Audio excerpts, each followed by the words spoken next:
Ahora, Tengo que decir sí. Ahí. bueno, buenas tardes a todos. Bienvenidos un sábado más en esta comunidad, este grupo que se llama la Tribu de Interioridad. Y bueno, hoy tenemos una visita especial.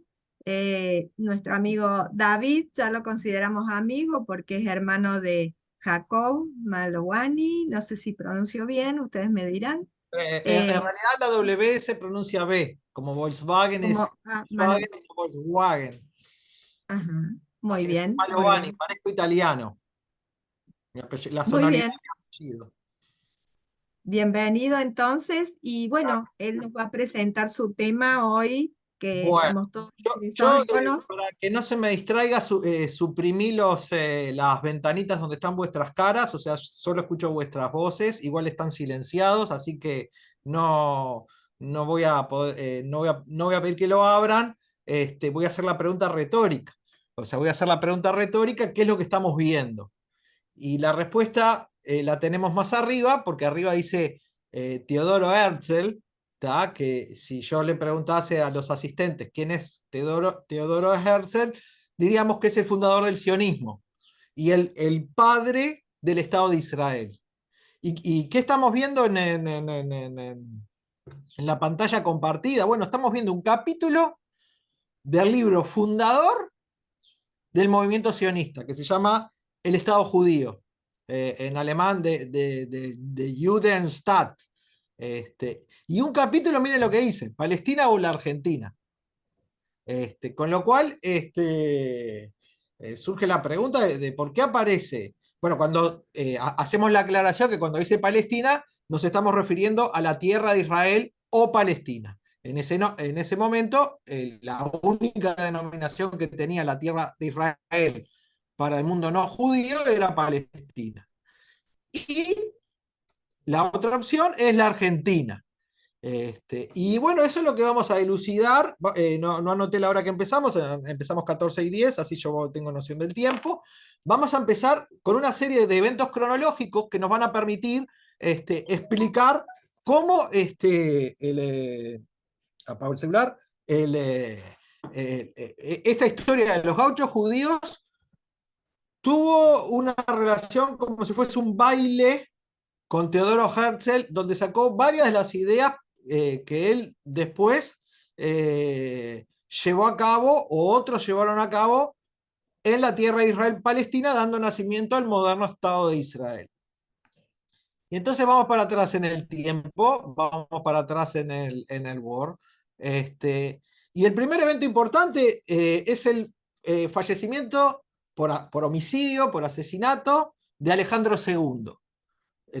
La fecha 13 de marzo de 1881, el zar de Rusia es asesinado por una serie de estudiantes anarquistas, socialistas, revoltosos, en los cuales había una judía, o sea, pónganle que fuesen 5 los que provocaron el homicidio, el asesinato de Alejandro II. Una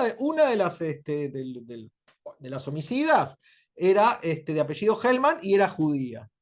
Y eso hizo dentro de la narrativa de Rusia el hecho de culpar a los judíos del homicidio, del asesinato del zar Alejandro II, con la consiguiente ola de pogromos.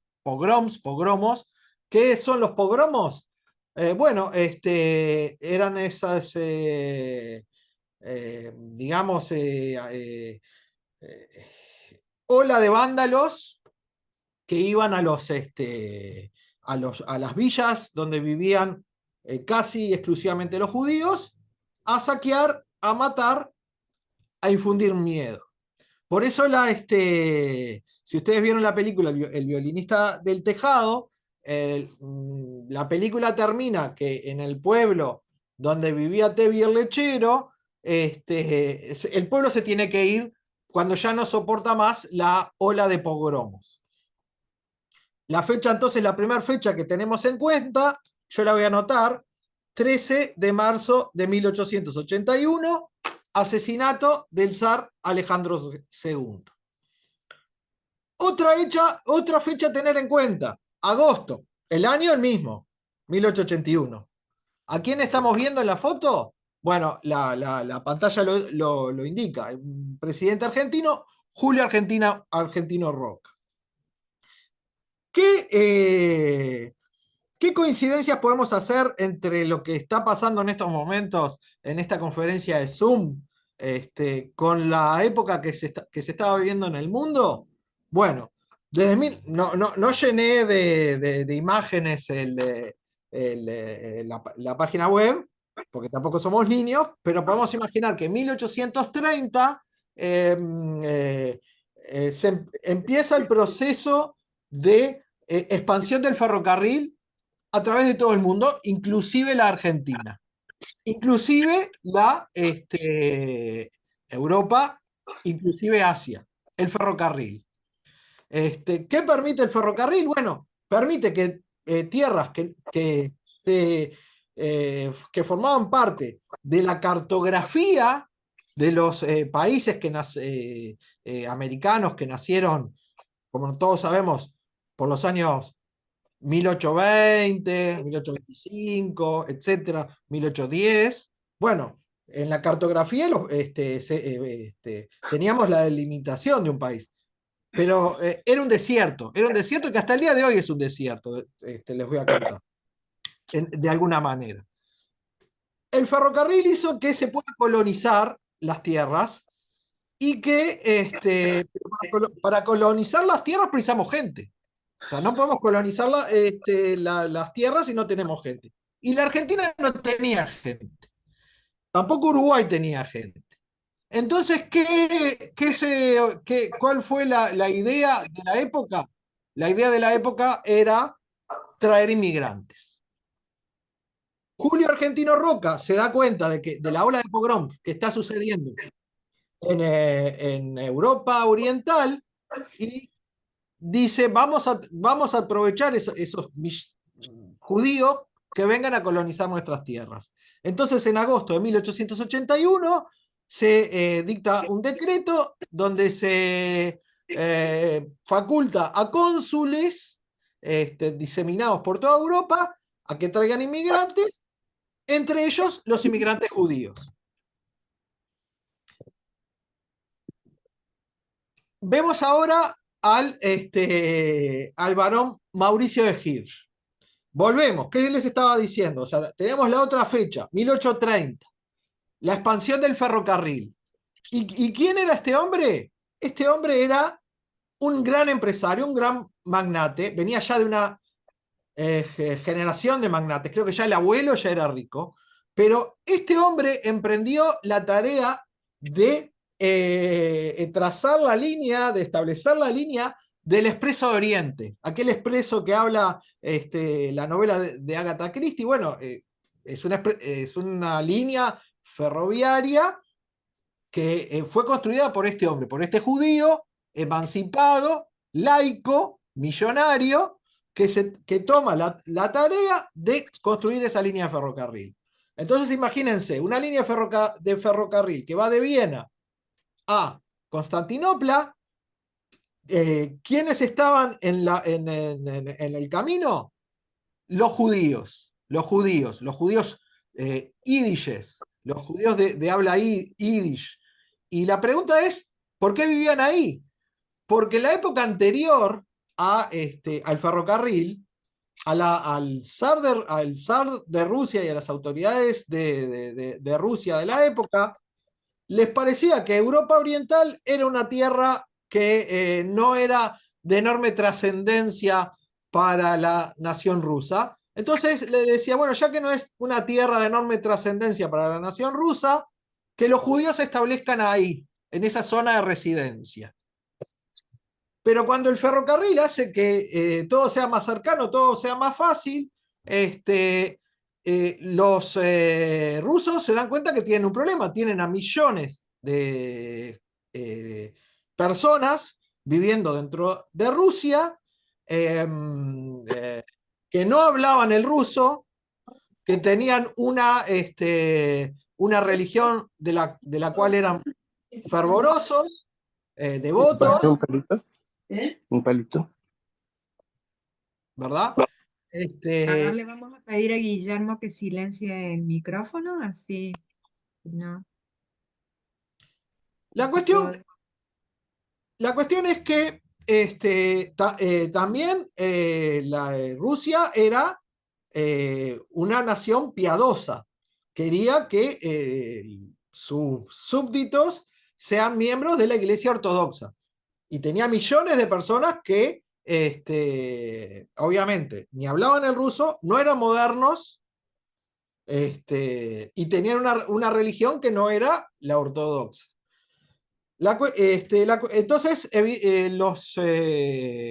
Alejandro III, que fue el zar que sucedió a Alejandro II, que cuando vimos al inicio de la charla había sido asesinado por una serie de revoltosos, empieza a vislumbrar un problema, o sea, tiene una concepción de la sociedad que coincide con el nazismo, en el sentido de que nosotros queremos ser modernos, queremos ser nacionales y tenemos gente que no tiene nuestra nacionalidad, no tiene nuestra lengua y no tiene nuestra religión.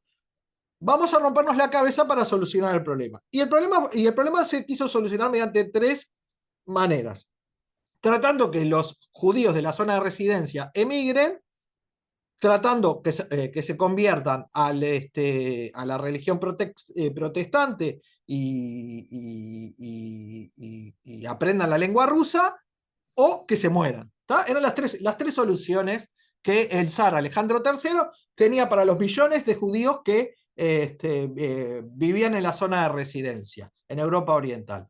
Este hombre se da cuenta de la problemática y empieza a tener conciencia del problema y empieza a trabajar en su cabeza una solución al problema. El barón Mauricio de Hirsch, le recuerdo. También tenía una fortuna, un hijo se llamaba Lucien y un hijo que se muere, o sea, perdió su heredero. Entonces tenía una inmensa fortuna que no sabía a quién donar, el barón Mauricio de Hirsch. Pero volvemos al inicio. Al inicio yo les había hablado de un pueblito que estaba escapando de las persecuciones y vagando por Europa. No lo había dicho expresamente, había hecho la metáfora de lo que había pasado en la película de Tevi el Lechero. Pero la cuestión es que había 800 judíos piadosos que hablaban yiddish, que eran devotos del judaísmo, que tenían que emigrar, se tenían que ir de Rusia. Empezaron a vagar por Europa hasta que se encuentran con un cónsul argentino que les ofrece unas tierras en la Argentina. El líder de la comunidad, el rabino Goldman y los otros líderes de la comunidad dice, nos viene bien, las compramos, las vamos a pagar a plazos, díganme cómo es la cosa, bueno, súbanse a un barco y vengan. Y este es el barco al que se subió esa comunidad, el Besser, y estos judíos se bajaron en Buenos Aires el 14 de agosto de 1889.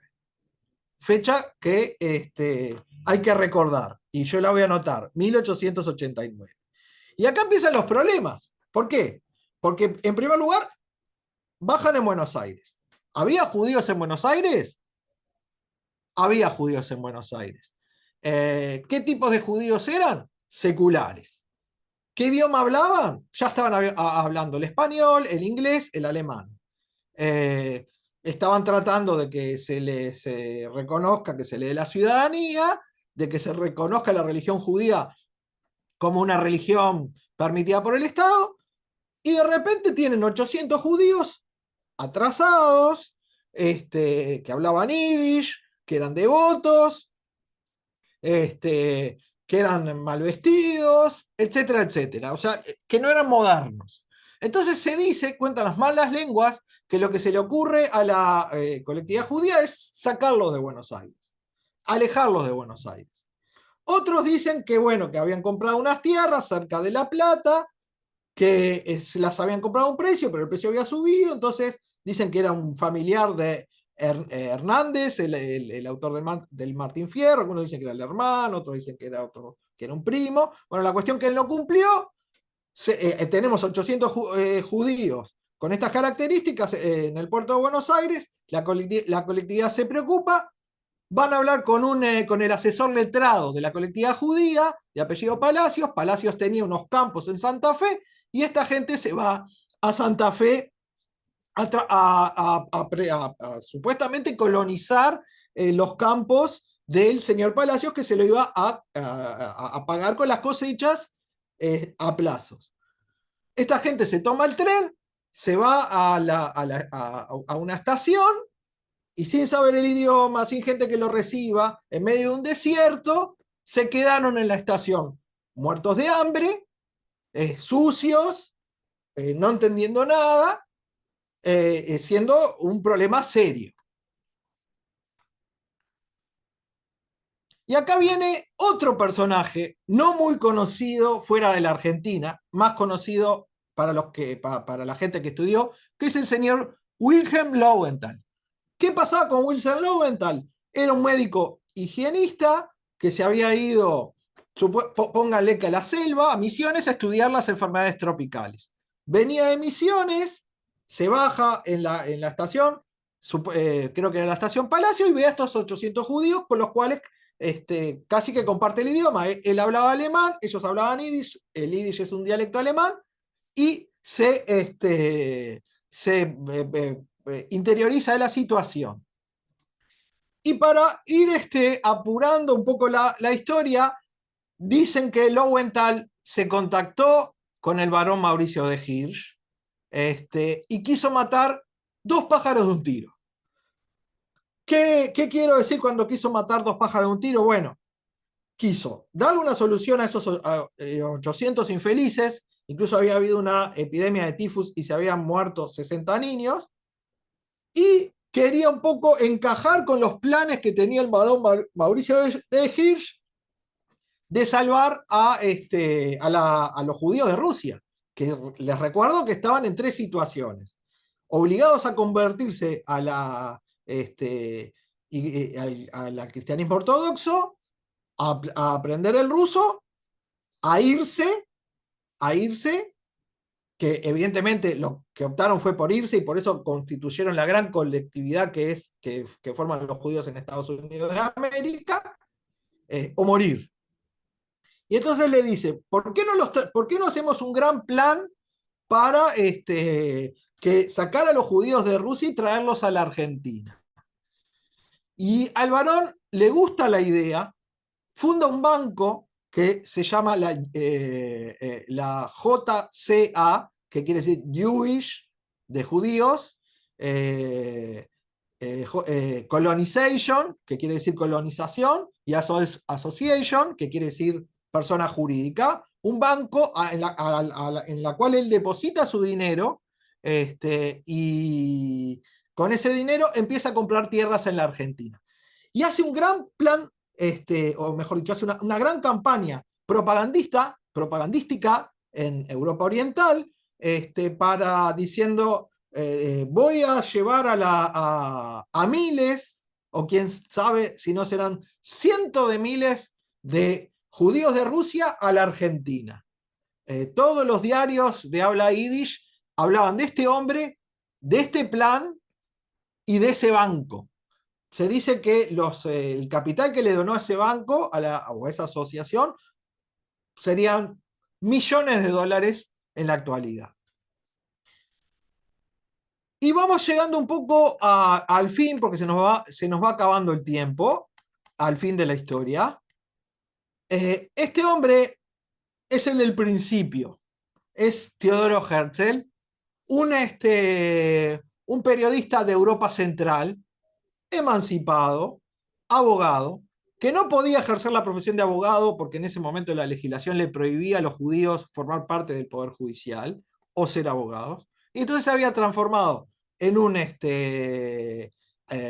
dramaturgo, o sea, un autor de obras de teatro, y en un periodista. Y estaba cubriendo el juicio a Dreyfus, un capitán alsaciano del ejército que estaba falsamente acusado de traición y que era etnia judía, porque no creo que fuese religión judía el capitán Dreyfus. Y es un caso, los que estamos muy pendientes de la cultura francesa, el affaire Dreyfus fue un caso judicial que hasta el día de hoy se habla en Francia, que todos los franceses saben que hubo un caso que fue acusado falsamente el capitán Dreyfus. Hay hasta películas, una película de Roman Polanski muy buena, que yo la vi hace poco, aunque la hicieron hace... La cuestión que Teodoro Herzl está con la visión puesta en el problema judío, en el problema de los judíos rusos especialmente, y estaba viendo a su vez a el barón Hirsch y su proyecto de traer judíos a la Argentina. Entonces, ¿qué hizo Teodoro Herzl? Le pidió una reunión al varón Mauricio de Hirsch, diciendo, vos estás llevando judíos a la Argentina y yo creo que el lugar a donde tendrías que llevarlo, me parece a mí que tendría que ser Palestina. Lo escuchó el varón de Hirsch, creo que era una reunión que estaba prevista dure una hora, y a los 20 minutos le dijo, mira, estoy perdiendo el tiempo contigo, se terminó la reunión. Y Teodoro Herzl se tuvo que ir, estaba con ganas de explicarle más detalladamente su proyecto. La idea de Herzl era que los judíos tengan un Estado como si fuese un Estado de Estados Unidos de América. No era un Estado independiente la idea de Teodoro Herzl.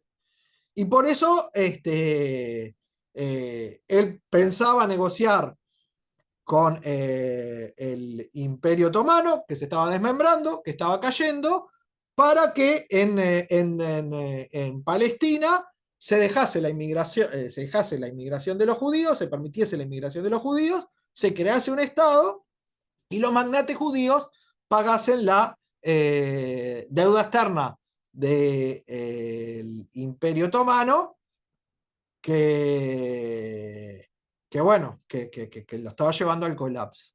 La cuestión es que no lo escuchó, no le pudo explicar bien su plan, y él en un arrebato de escribir, que era lo que él hacía, él era dramaturgo y periodista, dice, yo voy a explicar mejor la idea, y escribió un libro que se llama El Estado Judío, que es el momento 0,1 del nacimiento del sionismo, donde estaban inspirados en lo que estaba haciendo el barón de Hirsch en la Argentina, pero en Palestina.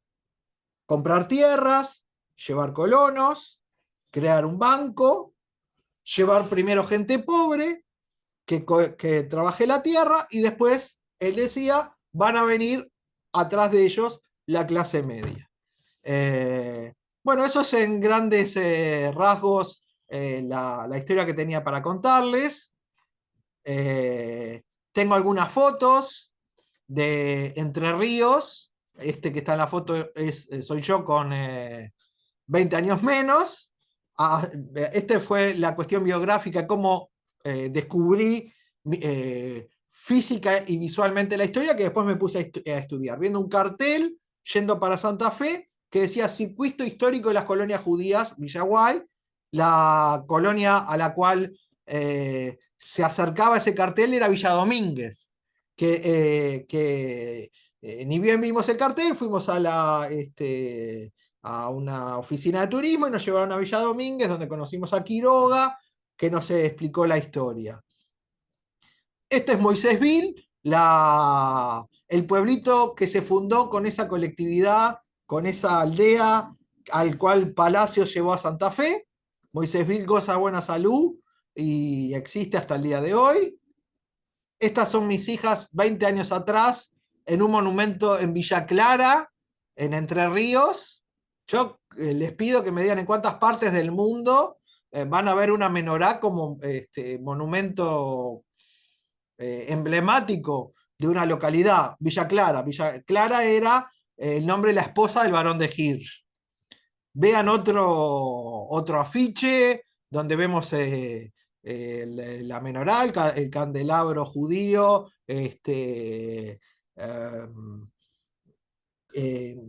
inserto en otros símbolos que tienen que ver con la localidad de Villa Clara, Entre Ríos. La verdad que a ustedes que son medios místicos, les voy a contar una anécdota muy emocionante. Mi esposa, su abuela era de Villa Clara, siempre sabía que su abuela era de Villa Clara, pero mi señora conoció la historia que le estoy contando en el mismo momento que yo, lo cual le produjo mucha emoción, le llegó muy al corazón. Esto fue otra de las, fue el segundo viaje, ya fuimos a Basavilbaso. Esta es la sinagoga de los artesanos de Basavilbaso, que como verán, eh, como no hay ya más judíos eh, trabajadores en Basavilbaso, no se está usando la sinagoga de Basavilbaso. Este es el teatro de Moisésville. Y bueno, este es un sitio web que está abierto para todos. Yo, si quieren, vemos juntos un video de 3 minutos sobre nuestra recorrida por Moisésville. ¿Puede ser? ¿Qué opinan? ¿Qué opinas, Nora? Sí, sí, sí. Bueno, vamos A a ver. verlo.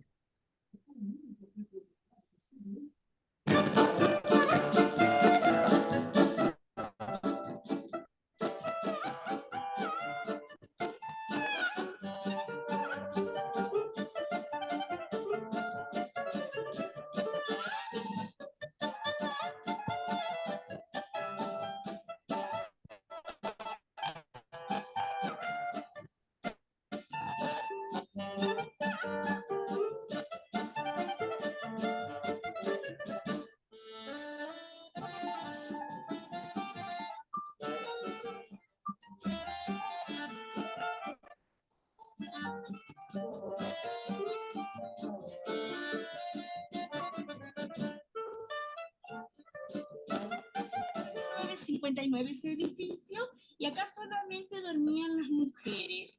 Los varones dormían en otro lado, pero sí se comía y se hacía todas las actividades acá.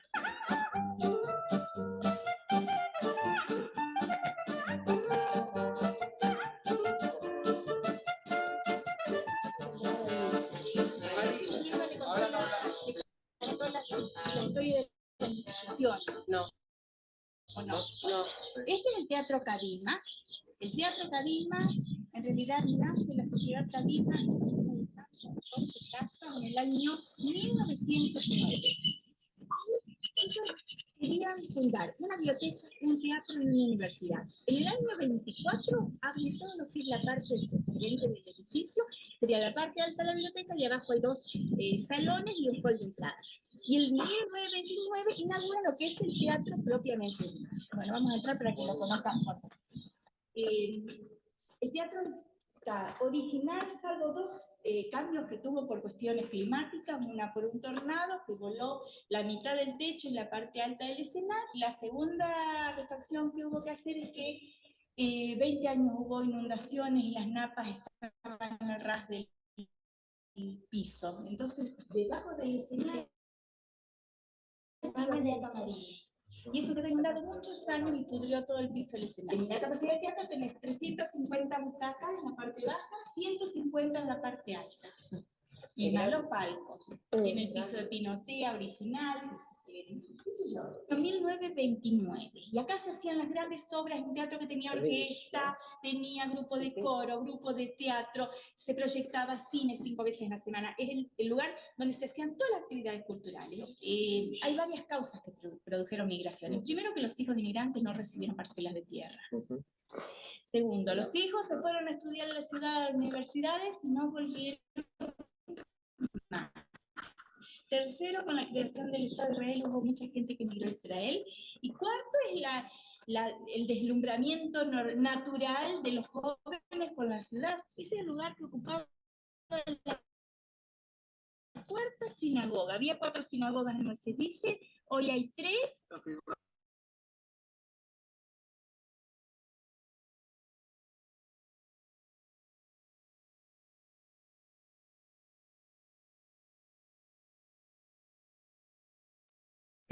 Creo que se ha cortado al compartir. Después lo compartimos, nos Ya compartís terminó, el ya video terminaba. y lo pasamos. Bueno, muy bien. espera que saco igual. Maestros que salieron de este seminario.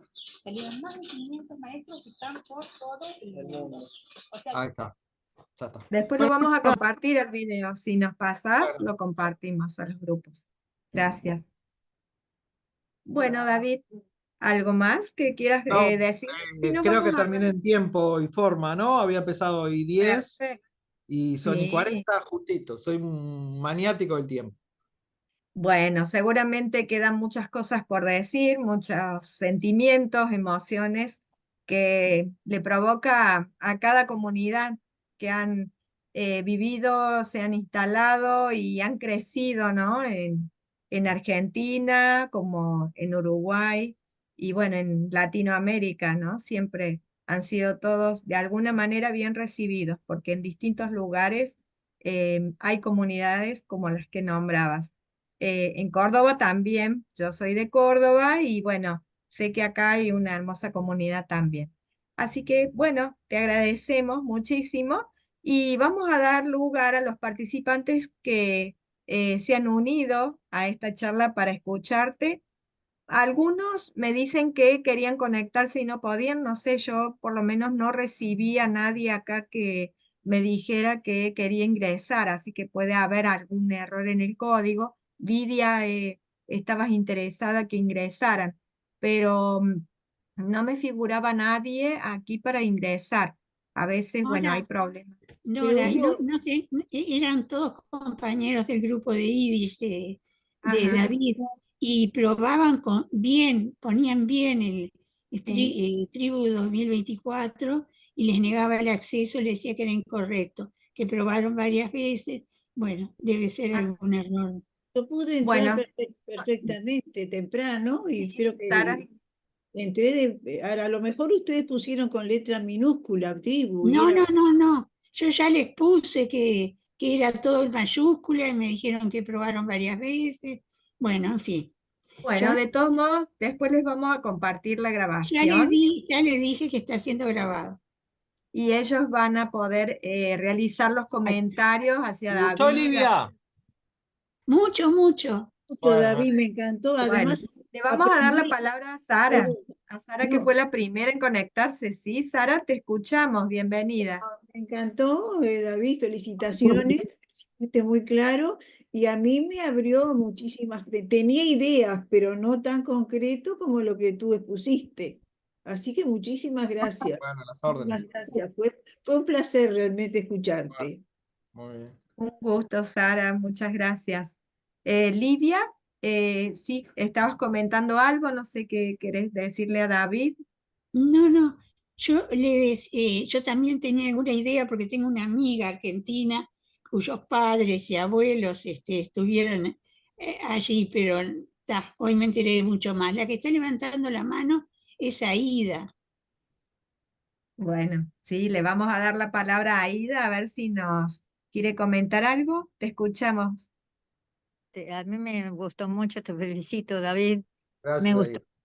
habló y me quedó un panorama mucho más claro, porque yo sabía de la existencia de Villa Clara y Villa Domínguez por dos compañeras que están haciendo Yiddish conmigo, con la profesora Esther Schwartz, los lunes a mediodía, y una es de Villa, la otra es de Domínguez. Entonces, más o menos ellos nos decían, pero nunca nos comentaron ni vi imágenes de ellas. Pero me quedé muy contenta. Lo que pasa que esta historia no es una historia sionista. Y nosotros estamos, valga la redundancia, muy colonizados por el Estado de Israel, por los institutos pedagógicos de Israel. Y esta historia, como dice para los sionistas, para los israelíes, dice, esto es un fracaso, esto es la historia de un fracaso. Claro, porque será la historia de un fracaso, pero es un fracaso que inspiró un éxito, en primer lugar, y segundo, es la historia de la Argentina y de rebote del Uruguay. Porque si no, como bien decía la presentación que hicieron nuestros amigos de la tribu, la única explicación de que haya una gran colectividad argentina, judía argentina, que en algún momento pudo haber llegado a los 200, 300, 400, 500.000 judíos, de los cuales de esos 500.000 judíos, 100, 200, 300 están viviendo en el Estado de Israel. Bueno, Acá está la explicación, el hecho histórico, que no se puede desmentir, ¿verdad? Que aclara el panorama. Hola, ¿qué tal? Muy bien. Guillermo, te damos la palabra, ¿sí? ¿Qué Te tal? escucho. Muy buena la charla. Yo Yo estuve en soy una charla tuya del lanzamiento del libro. eso les quería mostrar. Yo estuve en el Zoom también. El libro. Este es un libro que justamente yo encontré en un viaje a Polonia. Ahora estoy en Ljubljana haciendo otro viaje en los Balcanes judíos con Mario Sinai, que es un gran guía de ahí de Israel, argentino. Y bueno, en un viaje con él por los Bálticos encontré este librito que yo lo nombré como el libro que nos trajo, porque yo digo en mi presentación que a nosotros no nos trajeron los barcos, sino que nos trajeron los libros, porque el pueblo del libro estudió antes de venirse a la aventura. Y bueno, lamentablemente salieron muy pocas números, pero se puede conseguir por Amazon, si quieren el PDF, y era una guía para el inmigrante judío que quería venirse a vivir a la Argentina, impresa por el Barón Hirsch, y en el cual se explicaba cómo era la geografía, cómo era la historia, cómo era el trabajo, cuánto se pagaba, el dinero, etcétera. Y por suerte conseguimos traducirlo del yiddish al español. Era el único ejemplar que existía en la Argentina en su momento.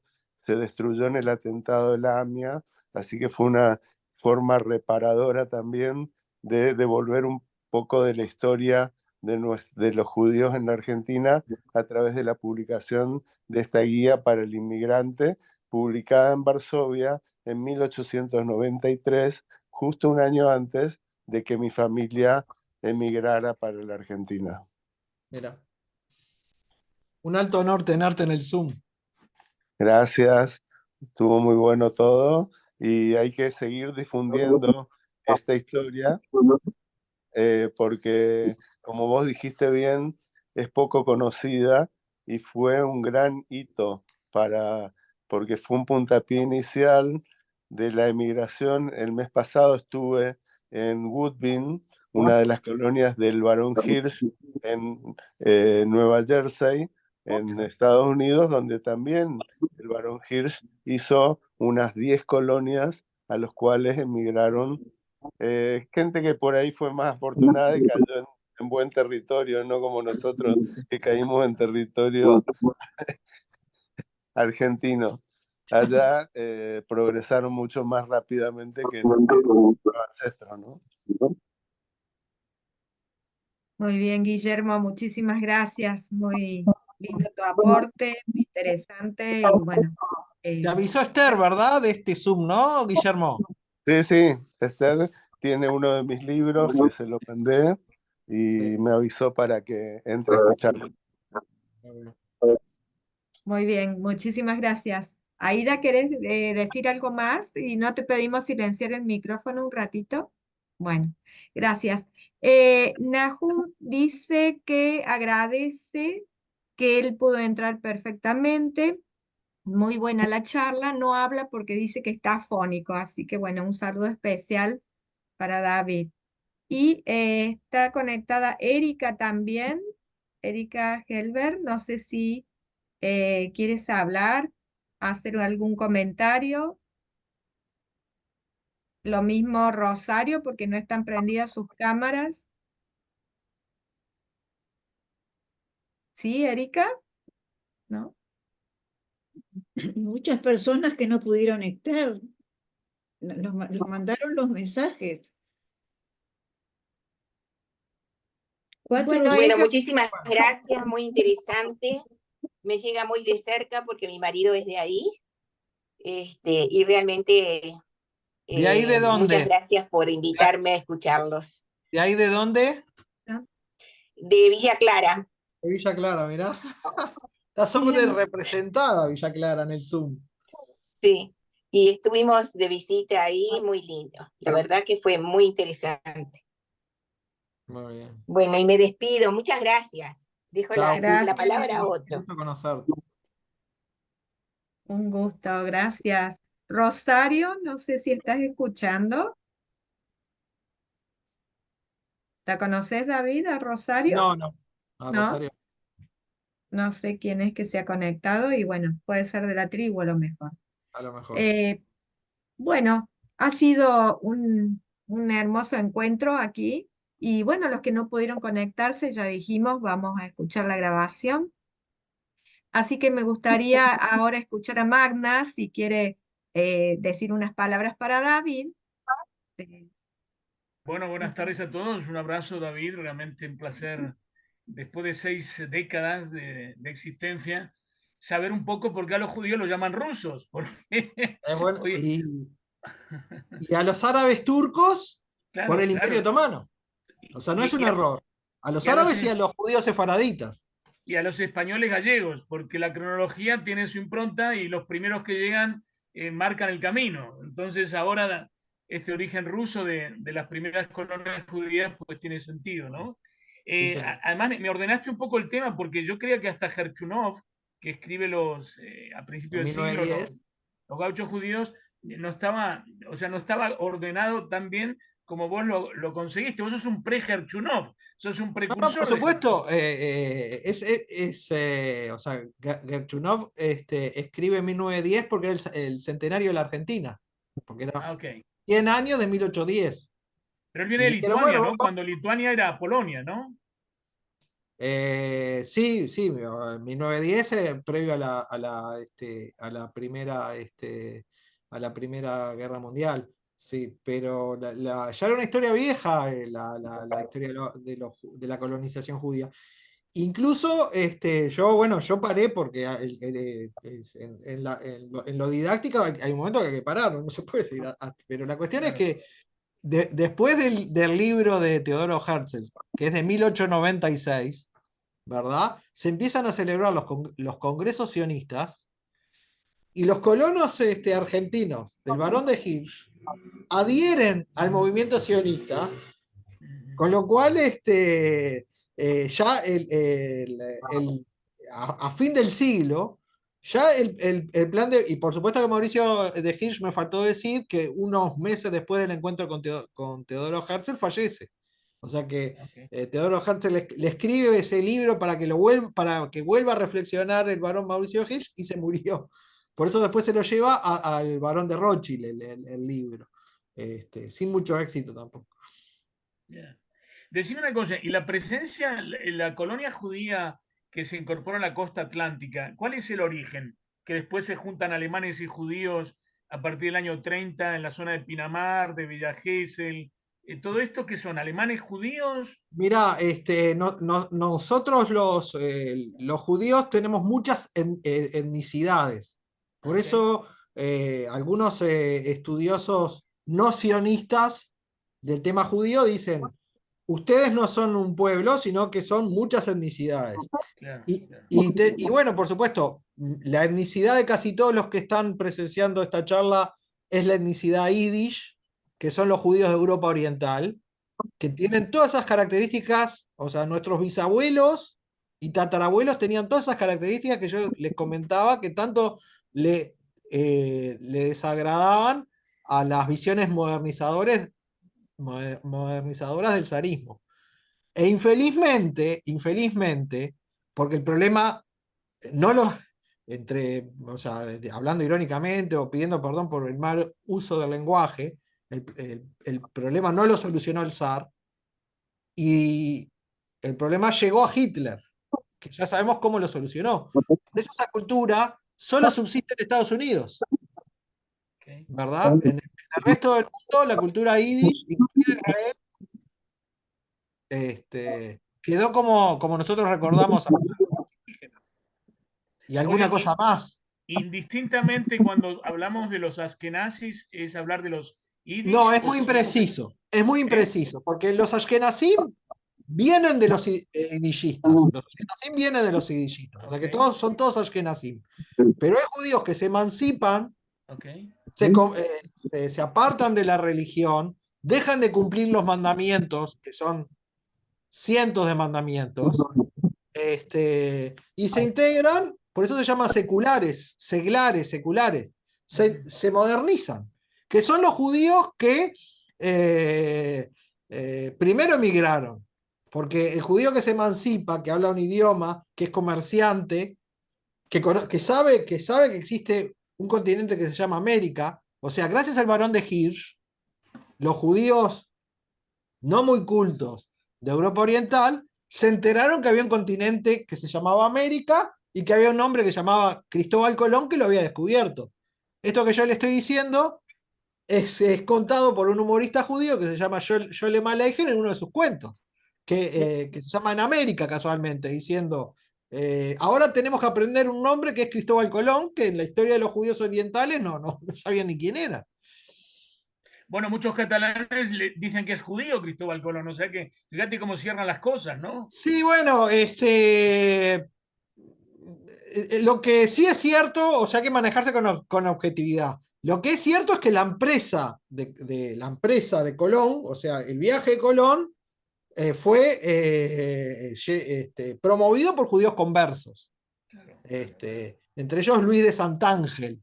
Y de hecho, uno de los, en una de las 3 carabelas iba un judío que se llamaba Luis de Torres, porque lo querían como traductor. Y ese judío Luis de Torres, creo que es Luis de Torres, capaz que me equivoco, fue el primero que fumó, el primer europeo que fumó, porque el tabaco es una cuestión americana, que se dio cuenta del potencial del tabaco y lo llevó al viejo continente, que después fue un furor. Bueno, yo te voy a hacer una pregunta que no sé si la sabés. ¿Por qué la mayoría de la tripulación de Colón era de origen judío? Bueno, yo ya te digo, el judío tiene mucho amor propio y trata de judaizar muchas historias. Es verdad que el decreto de expulsión de los judíos de España es del 31 de marzo de 1492 y que las carabelas llegaron a América el 12 de octubre de 1492. Entonces siempre se dice que, bueno, que dentro de la tripulación debería haber conversos, criptojudíos. Bueno, no, yo ya les digo, hay uno que dentro de la tripulación de Colón, hay un judío, creo que el nombre no viene preparado para ese tema, pero creo que era Luis de Torres, que lo llevaban como traductor, que fue el primero que fumó tabaco y dijo, esto es maravilloso, yo me lo llevo para Europa. Pero o sea, que un judío confeso había dentro de las carabelas. Una investigación que lo confirma, fíjate, el famoso buscador de nazis en Argentina, es que Colón retrasa la salida de las carabelas hasta el 3 de agosto de 1492, porque era el primer día que se ponía en marcha el decreto de expulsión de los reyes católicos. Sí, porque entonces, le daba 90 días. Claro, entonces los reyes católicos, perdón, Colón explota esa posibilidad jurídica, te lo digo, desde mi condición de economista ante un abogado, mirá qué atrevido que estoy. ¿Sí? Entonces, la captación se produce porque si no subían a las carabelas, tienen que dejar España. Entonces, Colón realmente retrasa la salida del puerto de Palos hasta el 3 de agosto. Te digo muy bien el 3 de agosto porque cumple años mi madre, o sea, no es que soy un erudito, sino que me llamó la atención esa coyuntura, esa coincidencia histórica muy bien explotada por Colón, que atrae a una buena cantidad de judíos y las últimas investigaciones es que la mayoría de las 3 carabelas es judía, no sé en qué porcentaje, porque había muchos presos que no tenían origen judío, ¿no? Fundamentalmente de las cárceles de Extremadura, pero mayoritariamente la tripulación de Colón es de origen judío. O sea que así son las cosas. Bueno, para terminar, gracias al asesinato de Alejandro II tenemos la sabiduría judía por el Río de la Plata, o sea que vivan los rebeldes, porque cuando se dice no hay una esperanza de libertad, cuando uno desafía al statu quo, una nueva era puede venir. Como decía Guillermo, lamentablemente los que fueron a Nueva Jersey se encontraron con mejor era que los que llegamos al Río de la Plata. Pero en todo caso, somos felices, estamos orgullosos de nuestros orígenes, absolutamente tolerantes, crisol de razas, que pocos continentes del mundo pueden presumir. Yo vivo 13 años en Asia y ahí era todo chino o todo indio. Entonces nosotros tenemos esa riqueza de que toda Europa está representada en el Río de la Plata, y gente como vos y gente como tanta gente que pasa por la tribu cada sábado nos enseñan tolerancia, nos enseñan polimatía, ¿no? El conocimiento transversal de muchísimas disciplinas que nos enriquecen, nos enorgullecen y nos permiten tener familia elegida, más allá de la biológica, más allá de la que está condicionada por genes y origen. O sea que, David, ha sido un placer, Bueno, un primero placer como conocerte. experto lo has demostrado, y como hermano de Jacobo, que es otro hermano. Y a Nora, gracias por haber convocado, por haber persuadido a este buen hombre, y a toda la gente, Sara, Aida, Livia, Guillermo, Rosario, Najún, y lamentablemente los que no han conectado, no sé qué ha pasado, aquí pagamos la cuenta de Zoom y todos los que ponen las letras y los códigos entran. O sea que a lo mejor es un tema de cobertura, no sabemos por qué, pero en todo caso, David, estás invitado a estar en la tribu cada Bueno, sábado, recibirás alto. el link, no te compromete a nada, porque Bueno, no patrocina ni varón, con mucho gusto. o sea, gracias a Nora por tu contribución sábado a sábado. Y aquí nos quedamos desde Madrid. Un gran abrazo. Nora, no sé si se la ponente la palabra para que cierre, como habitualmente hacemos. Bueno, les agradecemos la presencia a todos. Muchas gracias, David, por lo que has expresado con mucha emoción, mucho sentimiento de tu cultura, y siempre nosotros abiertos en la tribu a recibir a toda la gente que viene de distintos lugares. Así que, bueno, este es mi mensaje de agradecimiento para todos los que han conectado, y los que no pudieron, lamentamos, no sabemos por qué motivo, pero bueno, gracias a todos y prometemos la grabación, Chao, chao. compartirla. Hasta la Muchísimas gracias. Chao, Muchas chao. Adiós. gracias.